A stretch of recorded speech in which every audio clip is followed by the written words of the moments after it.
সেনাপ্রধানের সঙ্গে ১১ তারিখের একটি বৈঠক আপনার দলের দুজন সিনিয়র নেতার যারা খুবই পরিচিত মুখ, যাদের আমরা জুলাই গণ অভ্যুত্থানে যাদের একটা দুর্দান্ত ভূমিকা সবাই দেখেছে, বেশিরভাগ মানুষ তাদেরকে পছন্দ করত বা করে।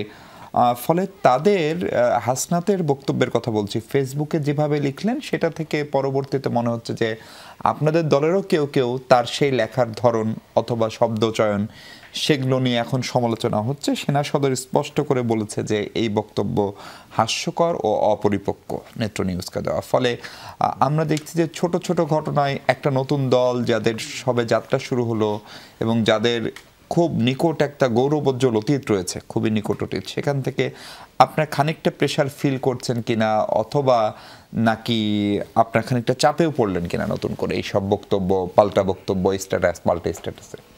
আচ্ছা দেখুন, আমরা নতুন প্রজন্ম বারবার আমাদেরকে আমরাই অভিহিত করেছি, গণমাধ্যম অভিহিত করেছে, বৈশ্বিকভাবেও স্বীকৃতি পেয়েছে যে জেনজির হাত ধরে আসলে এই জুলাই অভ্যুত্থান, মানে তাদের নেতৃত্বে এই জুলাই অভ্যুত্থান সংগঠিত হয়েছে। এখানে সর্বস্তরের মানুষ এসে যুক্ত হয়েছে।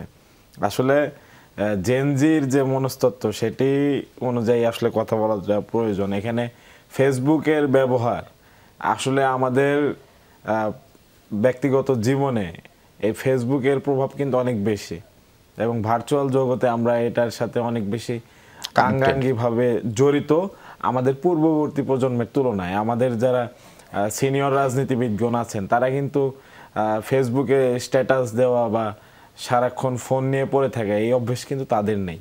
তো সেই জায়গা থেকে আমাদের যেহেতু তরুণ রাজনীতিবিদ তারা মাত্র উঠে আসছেন, তারা পূর্বে ছিলেন বিপ্লবী বা আন্দোলনকারী বা অভ্যুত্থানকারী, তাদেরকে এটা বলা যায়। কিন্তু পুরোপুরি রাজনৈতিক একটি কালচারের মধ্য দিয়ে আসা, এটাই কিন্তু একটু সময় সাপেক্ষ ব্যাপার এবং এটাই সত্য। তো এটি আমার স্বীকার করে নিতে ন্যূনতম কোনো আপত্তি নেই। তবে আমার কাছে মনে হয় যে সেনা সদর যে কথাগুলো বলেছে, হাসনাত আবদুল্লাহ ভাই যে পোস্টটা দিয়েছেন, সেখানে কিন্তু আসলে কথার কোনো তারতম্য নেই। এখানে সার্জিস আলম যেই পোস্টটা করেছেন কথার তারতম্য নেই, হয়তো দৃষ্টিভঙ্গির তারতম্য তাদের থাকতে পারে। তবে আমরা মনে করি যে রাজনীতিটা আসলে ফেসবুক কেন্দ্রিক না হওয়াটাই ভালো। এখানে যদি ভুল হয় এটা ব্যক্তি বিশেষের কারণে, এটি আসলে ফেসবুকে রাজনৈতিক আলোচনা বা এত একটি সেন্সিটিভ ইস্যু নিয়ে আলোচনা করাটা ফেসবুকে করাটা অনেক বেশি অনুচিত, এবং এটি আসলে দলগতভাবে আমাদের যে উঠতে একটা নতুন রাজনৈতিক দল যেটা নিয়ে মানুষেরা অনেক বেশি আশা আকাঙ্ক্ষা প্রকাশ করছে, সেখানে খানিকটা তো আমাদেরকে প্রভাব ফেলেই। তবে আমরা বিশ্বাস করি যে আমাদের সেই সামর্থ্য আছে এটাকে ট্যাকেল করার, এবং আমরা অবশ্যই যে বাংলাদেশপন্থী যে রাজনীতি প্রকৃত অর্থে বোঝায় আমরা সেটাই করতে পারবো ইনশাল্লাহ। আমি আপনাকে আরেকটা ছোট প্রশ্ন করতে চাই। ধরেন জনাব হাসনাত এবং জনাব সার্জিস যে সেনা সদরে সেনা প্রধানের সঙ্গে বৈঠক করতে গিয়েছিল, এটা নিশ্চয়ই আপনাদের দলীয় সিদ্ধান্ত ছিল। ফলে সেই বৈঠকের পরে সে বৈঠকের ফলাফল কি হলো সেটা নিয়েও নিশ্চয়ই দলীয় পর্যায়ে আলোচনা হয়েছে। অনেকেই বলছেন, যদিও সময় খুব বড় ফ্যাক্টর কিনা আমি জানি না, মানে ১১ তারিখের এই ঘটনা ২১ তারিখে এসে কেন লিখলেন? এর মাঝখানে কেউ কেউ বলছে যে কোনো ধরনের সমঝোতার চেষ্টা কি আসলে হয়েছিল?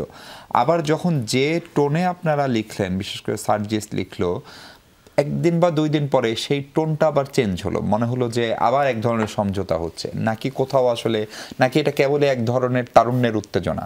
না, তারুণ্যের উত্তেজনা একেবারে এই কথা বলে এটাকে ডিনাই করার সুযোগ নেই। কারণ যে দুইজনকে প্রধানত এই জায়গায় আজকের ঘটনায় ফোকাস করা হচ্ছে, পূর্বে হাসনাত ভাই পোস্ট দিয়েছেন, আজকে সার্জিস আলম ভাই পোস্ট দেওয়ার মাধ্যমে এই যে এই মুহূর্তে মিডিয়া একটা হট টপিক হয়েছে, তাদেরকে কিন্তু আসলে বলা চলে যে তাদের কিন্তু সেই সেন্সটুকু আছে। তো ১১ তারিখ তাদের মধ্যে বৈঠক হয়েছে, এটি নিয়ে অবশ্যই দলের ভেতরে আলোচনা হয়েছে, কিন্তু স্ট্যাটাস হবে কিনা এই বিষয়ে কোনো আলোচনা আসলে আমার জানা নেই। তবে সার্জিস আলম ভাই আজকে যে পোস্টটি দিয়েছেন সেখানে কিন্তু তিনি উল্লেখ করেছেন যে বিগত বেশ কয়েকদিন ধরে, বিশেষত পিলখানা হত্যাকাণ্ডের যে ঘটনায় সেনাপ্রধানের যে বক্তব্য বা সেই যে টোন, সেটা কিন্তু আসলে তরুণ প্রজন্ম আসলে ভালোভাবে নেয়নি। শুধু তরুণ প্রজন্ম বললে ভুল হবে, বাংলাদেশের সর্বসাধারণ আসলে ভালোভাবে নেয়নি এবং নেওয়ার সুযোগও নেই।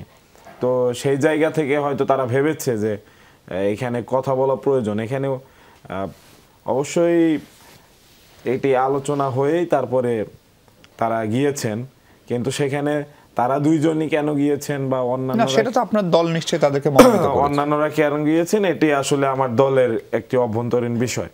তো এখানে তো আসলে কোনো প্রকারের কোনো সমঝোতা বা কোনো ধরনের বাদানুবাদ তার সুযোগ নেই, কারণ এখানে তাদেরকে রাজনীতিবিদ হিসেবে যদি আপনি ট্রিট করেন তাহলে তার অপোজিটে তো রাজনীতিবিদ থাকার কথা।